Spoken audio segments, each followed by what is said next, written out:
بسم اللہ الرحمن الرحیم۔ وہ مضبوطی سے باندھ لیتے تھے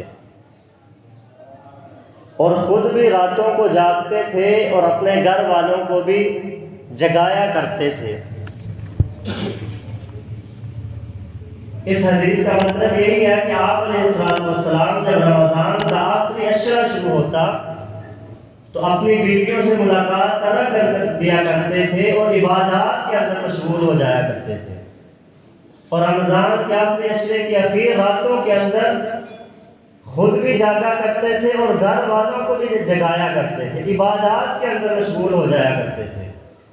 حضور نبی کریم صلی اللہ علیہ وسلم جو رمضان کے علاوہ غیر رمضان کے اندر بھی عبادات کے اندر مشغول رہا کرتے تھے، جن کے نزدیک واجبی عبادات تو دور کی بات ہے، نفلی عبادات کی ترک نہیں کیا کرتے تھے، رمضان کے آخری عشرے کے اندر آپ علیہ السلام کا خصوصی طور پر اہتمام فرمانا، یہ حقیقت میں اپنی امت کو اطلاع دینا مقصود تھا کہ اس مہینے کی، اس آخری عشرے کی کتنی اہمیت ہے میرے نزدیک۔ تو اس مہینے کو ہم نے بھی قیمتی بنانا ہے۔ اس مہینے کے آخری عشرے کی دو اہم عبادات ہیں، ایک اعتکاف ہے اور دوسری لیلۃ القدر کی تلاش ہے۔ یہ دو اہم عبادات ہیں اور اسی پر ہم نے آج گفتگو کرنی ہے۔ سب سے پہلے سمجھ لیں کہ اعتکاف جو ہوتا ہے وہ تین قسم کا ہوتا ہے۔ ایک اعتکاف واجبی ہوتا ہے، ایک نفلی ہوتا ہے اور ایک سنت ہوتا ہے۔ واجبی کا مطلب یہ ہوتا ہے کہ ایک انسان نے منت مان لی، نظر مان لی کہ میرا فلاں کام ہو گیا، میں اتنے دن کے لیے، اتنے گھنٹوں کے لیے اللہ کے گھر کے اندر اعتکاف کروں گا۔ اگر اس کا یہ کام ہو جاتا ہے، اس بندے پر اعتکاف کرنا واجب ہو جاتا ہے۔ اگر وہ اعتکاف نہیں کرتا تو وہ گناہگار ہے۔ اور دوسرا ہوتا ہے نفلی اعتکاف، وہ آپ جب بھی مسجد کے اندر آتے ہیں اعتکاف کی نیت کر لیتے ہیں، نویت سنت الاعتکاف، آپ جمعے کے لیے آئے، آپ نماز کے لیے آئے، آپ ویسے مسجد کے اندر آئے، جتنے منٹ کے لیے آئے اتنے منٹ کے اعتکاف کی نیت کر لی، اس کو نفلی اعتکاف کہا جاتا ہے۔ اور تیسری ہے سنت موقدہ علی الکفایہ، یہ رمضان کے آخری عشرے کا اعتکاف ہے جس کو سنت موقدہ علی الکفایہ کہا جاتا ہے، اور یہ بھی بڑی اہمیت کا حامل ہے۔ حضرت عائشہ رضی اللہ تعالیٰ عنہ بخاری مسلم کی روایت فرماتی ہے کہ حضور نبی کریم صلی اللہ علیہ وسلم ہمیشہ رمضان کے آخری عشرے کا اعتکاف کیا کرتے تھے، یہاں تک کہ آپ کی وفات ہو گئی۔ آپ کی وفات کے بعد آپ کے ازواج مطہرات بھی ہمیشہ اس کا اہتمام کیا کرتے تھے۔ اس سے ہمیں اعتکاف کا جو ہے تو سنت موقدہ، لیکن حضور علیہ السلام نے ہمیشہ اس سے فرمائی اور آپ کے ازواج نے بھی اس کو کیا، جس سے اس کی ہمیں اہمیت کا پتہ چلتا ہے کہ حضور علیہ السلام کی زندگی کے اندر، حضور علیہ السلام کے ذہن کے اندر اعتکاف کا کتنا مرتبہ تھا، کتنا مقام تھا، اور کتنا حضور علیہ السلام اس کو ضروری سمجھا کرتے تھے۔ پھر یہ کتنی بڑی عبادت ہے، کتنی اہم عبادت ہے۔ حدیث کے اندر اس کا بڑے فضائل آئے۔ حدیث کے اندر آتا ہے حضور نبی کریم صلی اللہ علیہ وسلم نے فرمایا جو بندہ اعتکاف کرتا ہے وہ گناہوں سے بچ جاتا ہے اور اس کو نیکیاں کرنے والوں کی مقدار نیکیاں عطا فرمائی جاتی ہے۔ کیا مطلب اس حدیث کا؟ یعنی کہ جو بندہ اعتکاف کرتا ہے وہ گناہوں سے بچ جاتا ہے۔ بہت سے وہ گناہ ہوتے ہیں جو ہم مسجد سے جب باہر ہوتے ہیں تو وہ کرتے ہیں، ہم گھر کے اندر ہوتے ہیں، بازاروں کے اندر ہوتے ہیں، گلیوں کے اندر ہوتے ہیں، دوستوں کے پاس ہوتے ہیں، تو ہم وہ گناہ کر لیتے ہیں۔ بازار کے اندر بیٹھ کر چغلی کر لی، غیبت کر لی، بد نظری کر لی، جھوٹ بول دیا، اس طرح کے ہم بازاروں کے اندر گناہ کرتے ہیں۔ لیکن جیسے ہی بندہ مسجد کے اندر آ جاتا ہے تو انسان گناہوں سے بچنا شروع ہو جاتا ہے۔ اسے پتہ ہوتا ہے کہ میں مسجد کے اندر آیا ہوں، اللہ کے گھر کے اندر آیا ہوں، تو وہ گناہوں کو ترک کر دیتا ہے کہ یہاں گناہ کرنا سخت گناہ ہے۔ یعنی جو گناہ تھوڑا جس پر گناہ مل رہا ہے، اگر میں نے کیا اس پر مجھے زیادہ گناہ ملے گا، انسان کے اندر، دل کے اندر خوف اور ڈر ہوتا ہے۔ تو حضور نے فرمایا جب بندہ موقف ہوتا ہے، اعتکاف کے اندر آ جاتا ہے، تو وہ گناہوں سے، وہ گناہ جو بازاروں کے اندر وہ کرتا ہے، وہ گناہ جو وہ نہ چاہتے ہوئے بھی کر لیتا ہے، غیر محسوس طریقے سے وہ گناہ کر لیتا ہے، لیکن اعتکاف کی برکت سے انسان تمام گناہوں سے بچ جاتا ہے۔ اور دوسری بات فرمایا کہ اس کو نیکیاں کرنے والوں کا بھی اجر و ثواب ملتا رہتا ہے۔ اس کا کیا مطلب؟ علماء نے لکھا ہے کہ یعنی وہ نیکیاں جو یہ اعتکاف کی وجہ سے نہیں کر سکتا، مثلا محلے کے اندر کوئی فوتی ہو جاتی ہے، اگر یہ اعتکاف میں نہ بیٹھا ہوتا تو یہ جنازے کے اندر شریک ہوتا، یہ کفن دفن کے اندر شریک ہوتا، تو یہ اعتکاف کے اندر بیٹھا ہے، اللہ رب العزت اس کو اس پر بھی ثواب عطا فرما دے گا۔ اگر محلے کے اندر کوئی بیمار ہو گیا، اب یہ اعتکاف کے اندر بیٹھا، یہ بیمار کرسی نہیں کر سکتا، لیکن اللہ رب العزت اس کو اس پر بھی اجر و ثواب عطا فرما دے گا۔ لوگ اس کی بیمار کرسی کریں گے کسی کی، لیکن اس کو فری میں ثواب عطا فرمائے گا۔ اور اسی طرح وہ اعمال جو اعتکاف نہ کرتے ہوئے یہ اعمال کیا کرتا تھا، مثلا بازار کے اندر چلتے ہوئے کوئی تکلیف دہ چیز یہ اٹھا دیا کرتا تھا، نیکی کی بات جا کر کیا کرتا تھا، لوگوں کی ہدایت کی بات سمجھایا کرتا تھا، تو ان ساری باتوں کا معتکف اعتکاف کی وجہ سے جو پابند ہو گیا کہ یہ بالغ نہیں جا سکتا، اللہ رب العزت اس کو اعتکاف کی برکت سے وہ ثواب بھی عطا فرماتے رہتے ہیں۔ تو یہ کتنا بڑا موقع ہوتا ہے معتکف کے لیے کہ وہ کچھ کر بھی نہیں رہا پھر بھی اس کو ثواب مل رہا ہے۔ اور آپ علیہ السلام نے فرمایا اس کا سونا بھی عبادت ہے، یہ سو رہا ہونا پھر بھی اس کو عبادت مل رہی ہے۔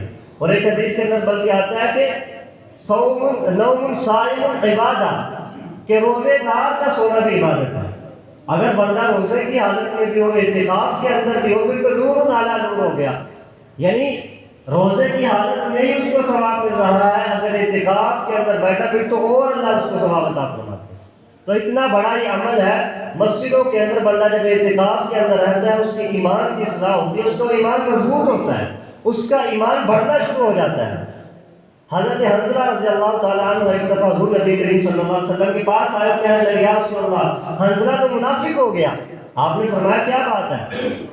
فرمانے لگے یا رسول اللہ جب آپ کی محفل کے اندر ہوتے ہیں تو ایمان کا لیول بڑا ہوتا ہے، یعنی بہت ایمان مضبوط ہوتا ہے، لیکن جیسے ہی گھر کے اندر جاتے ہیں، بیوی بچوں کے پاس جاتے ہیں، اپنے کاروبار کے اندر مشغول ہوتے ہیں، تو وہ ایمان کا وہ لیول نہیں رہتا، ایمان کمزور پڑ جاتا ہے۔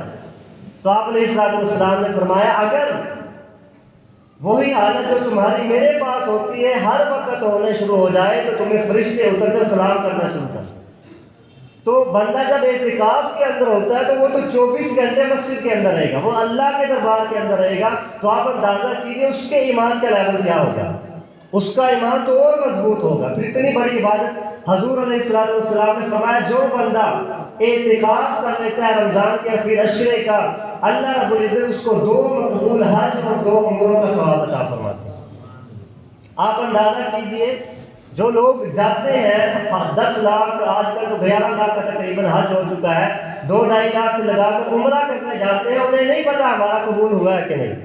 کوئی بندہ یہ نہیں کہہ سکتا کہ میں گارنٹی سے کہتا ہوں میرا حج قبول ہو گیا، پیسے لگا کر بیوی بچوں کو چھوڑ کر سارا کچھ کر کے گیا، لیکن یہ نہیں اس کے پاس گارنٹی کہ میرا حج قبول ہوا ہے کہ نہیں۔ لیکن جو بندہ اعتکاف 10 دن کر لیتا ہے، گارنٹی شدہ بات ہے اس کو 2 مقبول حج کا ثواب اللہ نے دے دیا، کیونکہ یہ میں نہیں کہہ رہا، یہ اس زبان سے نکلا ہے جس کی زبان دنیا کے اندر سب سے زیادہ سچی ہے۔ حضور علیہ السلام نے فرمایا کہ جس نے آپ نے عشرے کا اعتکاف کر لیا، اللہ رب العزت اس کو 2 عمروں کا اور 2 حج کا ثواب عطا فرماتے ہیں۔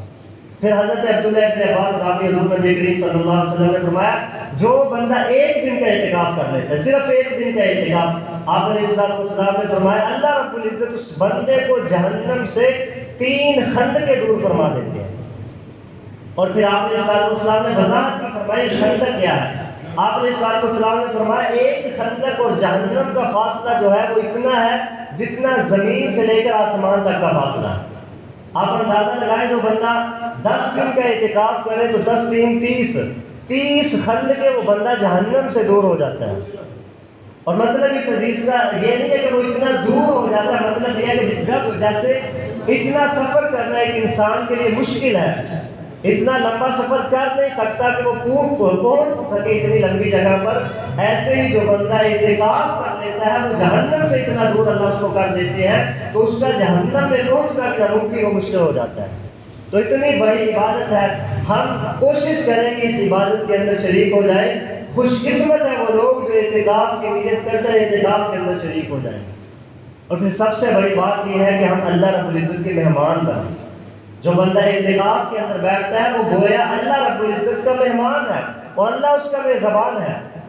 اور آپ جانتے ہیں کہ دنیا کے اندر کوئی انسان جس نے ہمیں کوئی بڑی تکلیفیں دی، اذیتیں پہنچائی ہوں، جب وہ گھر کے اندر آ جاتا ہے نا اور معافی مانگ لیتا ہے تو بڑے سے بڑا ظالم انسان بھی ہونا، اس کے اندر ذرہ برابر اگر غیرت ہونا وہ معاف کر دیتا ہے۔ وہ کہتا ہے یار اب گھر کے اندر آ گیا، ساری چھوڑ دو پچھلی بات، میں نے اس کو معاف کر دیا۔ تو وہ اللہ رب العزت جو ساری کائنات کا بادشاہ ہے، جو ساری کائنات کا خالق اور مالک ہے، جسے ہمارے گناہوں کی ذرہ برابر پرواہ نہیں ہے، ہم جتنے مرضی گناہ کر لیں، اس کی زمین کو گناہوں سے گندہ کر دیں، خدا کی قسم اللہ کی شان کے اندر ایک ذرے کے برابر کمی نہیں آتی ہے۔ اللہ کی شان بھی اسی طرح، اللہ کی عزت بھی اسی طرح، اللہ کا جاہ و جلال بھی اسی طرح قائم ہے۔ اللہ کو ہمارے گناہوں کی کوئی پرواہ نہیں ہے، نہ اللہ کو ہماری نیکیوں کی کوئی پرواہ ہے۔ لیکن جب اللہ رب العزت کے دربار کے اندر انسان اعتکاف کی نیت کر کے 10 دن کے لیے آ جائے گا، اور جب وہ اللہ کے سامنے ہاتھ اٹھا کر کہے گا اے اللہ میں نے غلطیاں کی ہیں، میں نے گناہ کیے ہیں، مجھے معاف فرما دیجیے، یقین کیجیے اللہ بڑا قدردان ہے، اللہ اس کے پہلے الفاظ پر ہی اس کے سارے گناہوں کو معاف فرما دے۔ تو اس لیے یہ بڑا قیمتی ہمارے پاس موقع ہے کہ ہم اعتکاف کی نیت کر کے مسجدوں کے اندر آئیں، کوشش کریں زیادہ سے زیادہ لوگ بیٹھیں۔ بڑا افسوس ہوتا ہے ایک بندہ مسجد، اتنی بڑی مسجد ہے اور اتنے ہزاروں کی تعداد کا محلہ ہے، اور ایک بندہ جناب مسجدوں کے اندر اعتکاف کے اندر بیٹھا ہے۔ اور بلکہ پچھلی دفعہ ایک مسجد کا واقعہ ملا، ہمارے محلے کی مسجد ہے، وہاں پر ایک بندہ بھی بیٹھنے کے لیے تیار نہیں تھا۔ کسی کو بڑی مشکل سے ایک بزرگ بابا جی کو ترلے اور منتیں کر کے بٹھایا گیا کہ بابا جی آپ بھی بیٹھ جائیں۔ ہم اتنے دنیا کے اندر مصروف ہو چکے ہیں، اتنے مشغول ہو چکے ہیں کہ ہمارے پاس اللہ رب العزت کی عبادت کے لیے ٹائم بھی نہیں ہے۔ وہ عمل جو حضور نے ہمیشہ اپنی زندگی کے اندر کیا، وہ عمل ہم ایک مرتبہ بھی کرنے کے لیے تیار نہیں۔ تو اس لیے ہم نے کوشش کرنی ہے کہ ہم اس آخری عشرے کے اندر زیادہ سے زیادہ، اگر آپ خود نہیں بیٹھ سکتے گھر کے اندر سے کسی فرد کو بٹھا دیں، زیادہ سے زیادہ لوگوں کو ہم اعتکاف کے اندر بٹھائیں۔ اور اعتکاف کا بنیادی مقصد یہ ہوتا ہے کہ انسان اپنی ساری مشغولیات کو، دنیاوی مشغولیات کو ختم کر کے اللہ رب العزت سے اپنے تعلق کو قائم کر لے۔ وہ سارا سال جو گناہ کر کر کے ہمارے دل سیاہ ہو چکے ہیں، ہمارے دل زنگ آلود ہو چکے ہیں، ہم ان کی معافی مانگ کر، ہم اللہ کی عبادت کر کے، ذکر و تلاوت کر کے اپنے اس دل کے زنگ کو دور کر لیں اور اپنے سیاہ دل کو پاک اور صاف کر لیں اور اللہ سے اپنے تعلق کو مضبوط کر لیں۔ اور پھر اعتکاف کا ایک مقصد تو عبادات ہے، اور دوسرا بنیادی مقصد جو ہے لیلۃ القدر کی تلاش ہے۔ حضرت ابو سعید خدری رضی اللہ تعالیٰ عنہ فرماتے ہیں حضور نبی کریم صلی اللہ علیہ وسلم نے رمضان کے پہلے عشرے کا اعتکاف کیا، پھر اس کے بعد دوسرے عشرے کا بھی اعتکاف کیا۔ جب دوسرے عشرے کا آخری دن تھا تو آپ علیہ السلام نے اپنے خیمے سے اپنا چہرہ مبارک نکالا اور فرمایا کہ میں نے پہلے عشرے کا اعتکاف اس لیے کیا تھا کہ میں لیلۃ القدر کو تلاش کر سکوں، پھر میں نے دوسرے عشرے کا بھی اعتکاف کیا تاکہ میں لیلۃ القدر کا تلاش کر سکوں۔ مجھے آ کر ایک فرشتے نے بتایا کہ یا رسول اللہ صلی اللہ علیہ وسلم آخری عشرے کے اندر اس کو جو ہے تلاش کیجئے، اس کی طاق راتوں کے اندر اللہ نے لیلۃ القدر کو رکھ دیا ہے، لہذا جو میرے آپ علیہ السلام نے فرمایا جو میرے ساتھ اعتکاف بیٹھے ہوئے تھے انہیں چاہیے کہ وہ آخری عشرے کا اعتکاف کریں اور لیلۃ القدر کی تلاش کریں۔ تو رمضان کے آخری عشرے کے اعتکاف کا جہاں ایک بنیادی مقصد اس کی اپنی عبادت ہے، ایک اس کا اپنا جو ثواب ہے، وہاں اس کا بنیادی مقصد یہ بھی ہے کہ لیلۃ القدر کو تلاش کرنا ہمارے لیے آسان ہے، کیونکہ باہر جو بندے ہیں ان کے لیے تو وقت نہیں ہوگا، وہ تو اپنے کاروبار کے اندر مشغول ہوں گے، ان کے پاس تو ٹائم نہیں ہوگا، لیکن جو بندہ مسجد کے اندر آ گیا نا اس کے پاس ٹائم ہی ٹائم ہے، کیونکہ اس کا تو سونا بھی عبادت، اس کا کھانا بھی عبادت، اس کا پینا بھی عبادت، اس کا عبادت کرنا بھی عبادت ہے۔ وہ تو اگر مسجد کے اندر سو رہا ہے اس کو پھر بھی عبادت مل رہی ہے، اس کو پھر بھی ثواب مل رہا ہے۔ اس لیے اعتکاف کا بنیادی مقصد یہ ہے کہ ہم لیلۃ القدر کو تلاش کر لیں، لیلۃ القدر کو پا لیں۔ یہ کون سی رات ہے، یہ کتنی عظمت والی، کتنی رفعت والی، کتنی بلندی والی رات ہے۔ حضور نبی کریم صلی اللہ علیہ وسلم نے ارشاد فرمایا اس کا شان نزول جو ہے، جو آیات اتری لیلۃ القدر کی شان کے اندر، حدیث کے اندر آتا ہے کہ آپ علیہ السلام نے اپنے صحابہ کو ایک دفعہ بنی اسرائیل کا واقعہ سنایا کہ بنی اسرائیل کے اندر ایک شخص تھا، وہ بڑی عبادت کیا کرتا تھا، 80 سال تک اس نے اللہ کی عبادت کی اور ایک آنکھ کے جھپکنے کے برابر بھی اس نے اللہ کی نافرمانی نہیں کی۔ اور ایک حدیث کے اندر آتا ہے آپ علیہ السلام نے فرمایا کہ ایک مجاہد تھا، اس نے 80 سال تک اللہ کے راستے کے اندر جہاد کیا، اور اتنا جہاد کیا کہ اس نے اسلحہ 80 سال تک اپنے جسم سے اسلحہ بھی نہیں اتارا۔ اور ایک حدیث کے اندر آتا ہے آپ نے 4 انبیاء کا تذکرہ کیا، حضرت ایوب کا، حضرت زکریا کا، حضرت یوشع علیہ السلام اور حضرت حزقیل علیہ السلام کا تذکرہ کیا کہ انہوں نے اللہ کی عبادت کی 80 سال تک۔ جب صحابہ کے سامنے یہ تذکرہ کیا گیا تو وہ انہیں حسرت ہوئی، تمنا ہوئی کہ ان کو اللہ نے زندگیاں بھی بڑی دی، ان کی عمریں بھی بہت زیادہ تھی، جسامت بھی بڑی مضبوط، قدامت بھی بڑی مضبوط، ہر اعتبار سے وہ ہم سے آگے تھے، وہ تو عبادات کے اندر ہم سے بڑے آگے نکل گئے، ہمیں تو 80 سال زندگی نہیں ملتی، عبادت کس طرح کریں گے؟ تو یہ حسرت صحابہ کے دل کے اندر پیدا ہوئی کہ وہ ہم سے آگے گزر جائیں گے۔ جب یہ باتیں صحابہ کے دل کے اندر آئی تو اللہ رب العزت نے جبریل علیہ السلام کو بھیجا کہ جاؤ یہ سورت لے کر جاؤ اور میرے نبی علیہ السلام کو جا کر یہ سنا دو۔ وہ سورت مبارکہ نازل ہوئی کیا؟ انا انزلناہ فی لیلۃ القدر وما ادراک ما لیلۃ القدر لیلۃ القدر خیر من الف شہر تنزل الملائکۃ والروح فیہا باذن ربہم من کل امر سلام ہی حتی مطلع الفجر۔ یہ سورت مبارکہ نازل ہوئی جس کے اندر فرمایا گیا کہ لیلۃ القدر 1000 مہینوں سے بھی بہتر ہے۔ اللہ رب العزت نے اپنے نبی کی امت کو تسلی دی، کیا میرے پیغمبر علیہ السلام کی امتیوں تمہیں پریشان ہونے کی ضرورت نہیں ہے، اگرچہ تمہاری عمریں کم ہیں، اگرچہ تم جسمانی طور پر کمزور ہو، لیکن وہ لوگ جنہوں نے 80 سال تک عبادتیں کی، میں نے تمہیں ایک ایسی رات عطا کر دیا کہ اگر اس ایک رات کے اندر تم سچے دل کے ساتھ میرے سامنے کھڑے ہو جاؤ گے، میری عبادت کر لو گے، مجھے راضی کر لو گے، میں اس ایک رات کا ثواب تمہیں 1000 سالوں سے زیادہ عطا فرماؤں۔ وہ ایک رات اتنی قیمتی ہے کہ 80 سال کی ان کی عبادت سے ایک تمہاری رات کا مقابلہ نہیں کرتی۔ 1000 مہینوں کا اگر ہم اندازہ لگائیں تو یہ 84 سال 83 سال اور 4 ماہ بنتے ہیں، تو ان کی عبادت تھی 80 سال۔ تو اللہ کے نبی نے، اللہ رب العزت نے ہمیں فرمایا کہ اس ایک رات کے اندر اگر تم عبادت کر لو گے، ذرا سے پھر یہ نہیں کہا کہ صرف اتنا ثواب ہے، بلکہ فرمایا خیر من الف شہر، یہ 1000 مہینوں سے بھی زیادہ اس کا ثواب تمہیں عطا فرمایا۔ اور کتنا ثواب ہے یہ ہمارا اندازہ، ہم اندازہ ہی نہیں لگا سکتے، اللہ کی عطا کا تو ہم اندازہ لگا ہی نہیں سکتے۔ تو اس لیے اللہ رب العزت نے اتنی قیمتی ہمیں رات عطا فرمائی ہے، خوش قسمت لوگ ہوں گے وہ جو اس رات کو تلاش کرتے ہیں، اور یقیناً بد قسمت ہوں گے وہ لوگ جو اس رات کے اندر بھی معلوم ہوتے ہیں۔ ایک تو اس رات کا 1000 سال کا ثواب ہمیں ملے گا، اور فرمائے اس کے اندر اور کیا ہوتا ہے؟ تنزل الملائکۃ والروح فیہا باذن ربہم من کل امر سلام۔ اللہ رب العزت کے آسمانوں سے فرشتے نازل ہوتے ہیں، جبریل امین، روح الامین فرشتوں کی جماعت کے ساتھ نازل ہوتے ہیں زمین پر، اور زمین پر حکم ہوتا ہے کہ جہاں جہاں بھی میرے بندے عبادت کے اندر مشغول ہے ان کے ساتھ شامل ہو جاؤ، ان کی عبادت کے اندر مشغول ہو جاؤ۔ کوئی سجدے کے اندر ہے تم بھی سجدے کے اندر چلے جاؤ، کوئی قیام کے اندر ہے تم بھی ان کے ساتھ قیام کرو، کوئی رکوع کے اندر ہے، کوئی تلاوت کر رہا ہے، کوئی ذکر کر رہا ہے، اور کوئی دعا کر رہا ہے، وہ دعا کر رہے ہیں تم ان کی دعاؤں پر عبادت، ان کی دعاؤں پر آمین کہو۔ اللہ نے فرشتوں کی اس رات کے اندر ڈیوٹی لگا دینی ہے کہ میرے بندے، میرے امتی جو ہے وہ عبادت جو کر رہے ہیں تم بھی ان کے اندر مشغول ہو جاؤ۔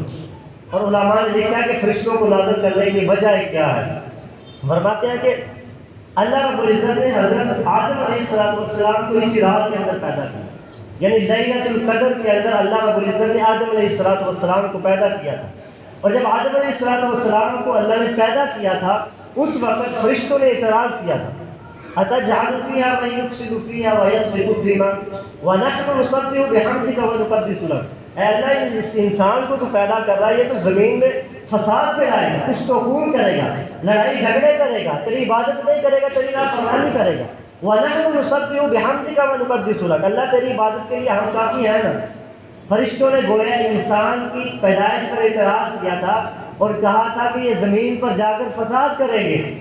علماء فرماتے ہیں لیلۃ القدر، جس دن آدم کو پیدا کیا اسی دن اللہ فرشتوں کو زمین پر بھیجتے ہیں اور بتاتے ہیں کہ جاؤ زمین پر جا کر دیکھو میرے بندے کیا کر رہے ہیں۔ جب وہ فرشتے آتے ہیں کہ لیلۃ القدر کے اندر مسلمان عبادات کے اندر مشغول ہے، یہ فرشتے یہی کہتے تھے کہ یہ تو کچھ تو خون کریں گے، یا اللہ یہ تو تیری نافرمانی کریں گے۔ جب یہ عبادات کے اندر دیکھتے ہیں کہ یہ مسلمان تو عبادات کرتے ہیں، گویا یہ ایک دفعہ شرمندہ ہو جاتے ہیں کہ ہم تو ان پر اعتراض کرتے تھے، یہ تو اللہ کی عبادت کر رہے ہیں۔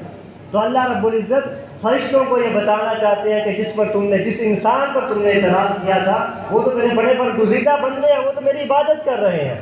تو اس رات کے اندر فرشتوں کا اس لیے بھی نزول کیا جاتا ہے کہ وہ آ کر دیکھ لیں جس کی پیدائش پر تم نے اعتراض کیا تھا وہ حقیقت میں اللہ نے فرمایا تھا نا انی اعلم ما لا تعلمون، جو میں جانتا ہوں وہ تمہیں نہیں پتا۔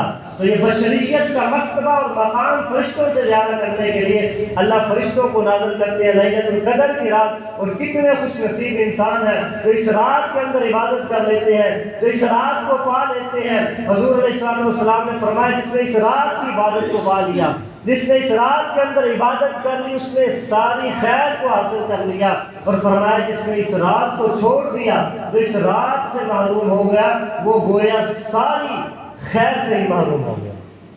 اس لیے ہم نے کوشش کرنی ہے کہ ہم لیلۃ القدر کی تلاش کریں۔ رمضان پہلے تو اعتکاف کی کوشش کریں گے، اعتکاف بیٹھے، اگر اعتکاف نہیں بیٹھ سکتے تو کم از کم یہ جو طاق راتیں ہیں 21، 23، 25، 27 اور 29 کی، یہ 5 راتوں کو کم از کم ہم جو ہے رات میں جھاگ کر گزاریں، اللہ کی عبادت کر کے گزاریں۔ ہر بندے کے اللہ اس رات میں مغفرت فرمائیں گے، ہر بندے کو معاف فرمائیں گے، اللہ کی رحمت بارش کے قطروں کی طرح زمین پر برسے گی۔ جو بھی بندہ اللہ کے دربار کے اندر اس رات معافی مانگے گا، یقین کیجیے اللہ ضرور معاف کریں گے۔ لیکن یاد رکھیے گا 4 قسم کے لوگ حدیث کے اندر آتا ہے ایسے ہیں جو اس رات کے اندر بھی اللہ کے رحمت سے محروم ہو جاتے ہیں۔ 4 قسم کے بدبخت ان کو کہا جائے گا۔ بد نصیب ایسے بھی انسان ہیں جو اس رات کے اندر بھی اللہ کے دربار کے اندر جب آ کے گر گڑاتے ہیں، اللہ سے معافی مانگتے ہیں، اللہ کہتے ہیں دفع ہو جاؤ، مجھے تمہاری توبہ کی کوئی ضرورت نہیں ہے، میں مجھے معاف نہیں کروں۔ وہ 4 کون سے لوگ ہیں؟ فرمایا پہلا مشرک انسان ہے جو اللہ رب العزت کے ساتھ، اللہ کی ذات کے ساتھ، اللہ کی صفات کے اندر، اللہ کے تصرفات کے اندر کسی دوسرے کو شریک ٹھہراتا ہے۔ اس رات کے اندر اگر وہ سجدے کے اندر بھی ساری رات گزار دے، اللہ اس کو معاف نہیں فرمائے۔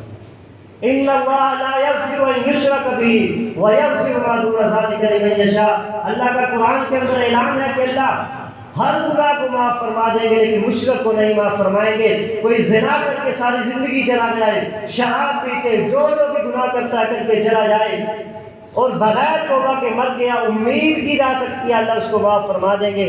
لیکن یاد رکھیے اگر گناہ کرتے ہوئے، یہ شرک کرتے ہوئے چلا گیا تو اللہ اس کو معاف نہیں فرمائے گا۔ شرک کی اللہ نے معافی رکھی ہی نہیں ہے، اور شرک ہمارے معاشرے کے اندر عام ہے، ہوتا جا رہا ہے۔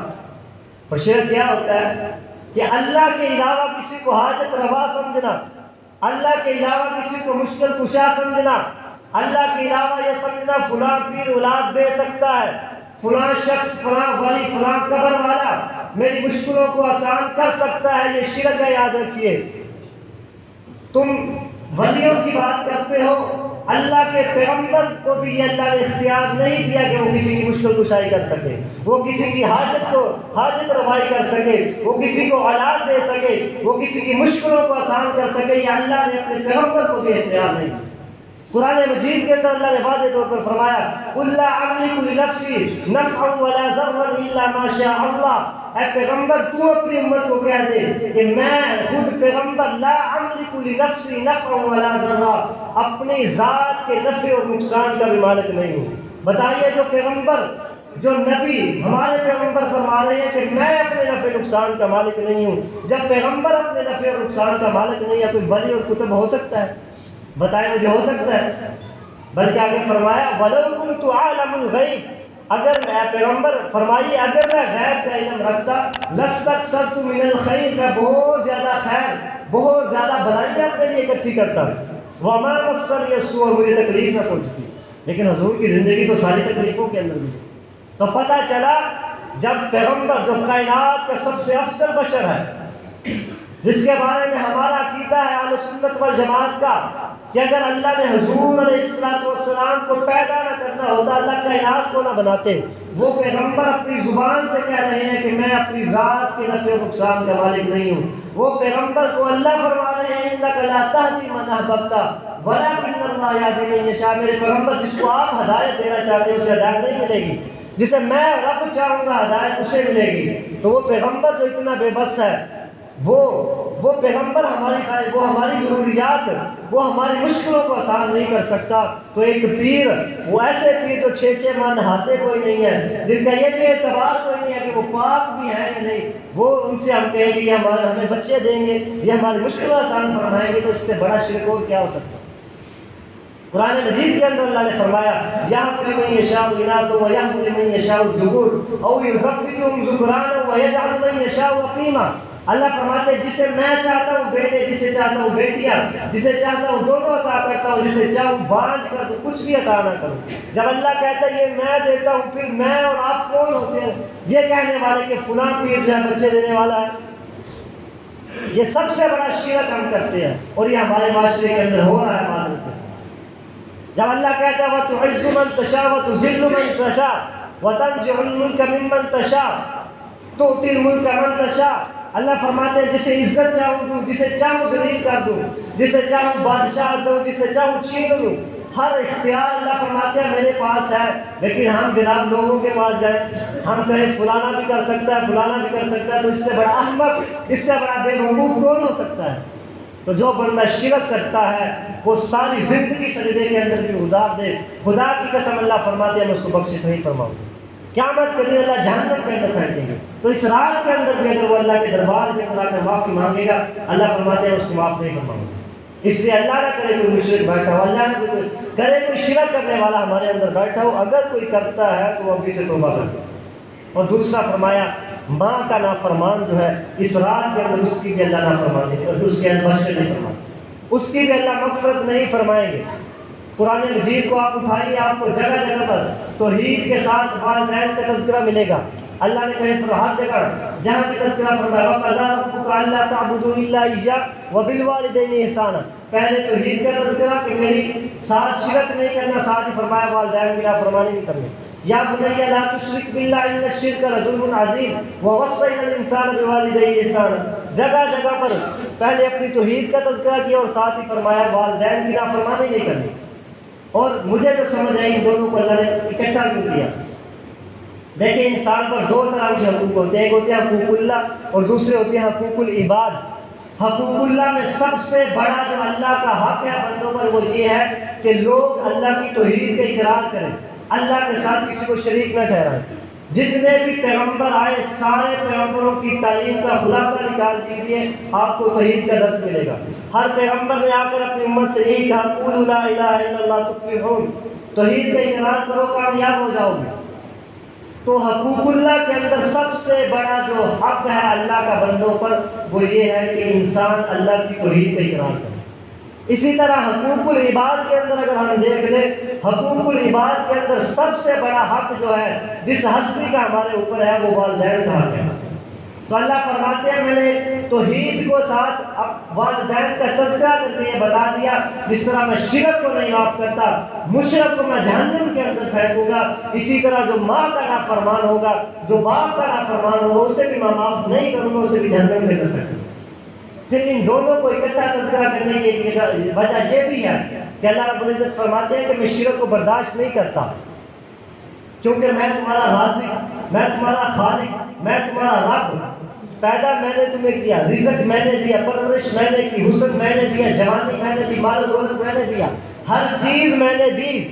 جب ہر چیز میں نے دی ہے تو میرے ساتھ اگر شرک کرو گے تو معاف نہیں کروں گا، جہنم میں پھینک دوں گا۔ اور یہی صفات اگر ہم دیکھیں جو اللہ کی ذاتی صفات ہیں، یہی صفات اسباب کے درجے میں والدین کے اندر بھی پائی جاتی ہے۔ پیدا اللہ نے کیا ہے، اسباب کون بنے؟ ذریعہ کون بنتے ہیں؟ والدین بنتے ہیں۔ خالق اللہ ہے، ذریعہ کون بنے؟ والدین۔ اللہ فرماتے ہیں رازق میں ہوں، رزق میں دیتا ہوں۔ بچے کو رزق کون دیتا ہے؟ ذریعہ کون بنتا ہے؟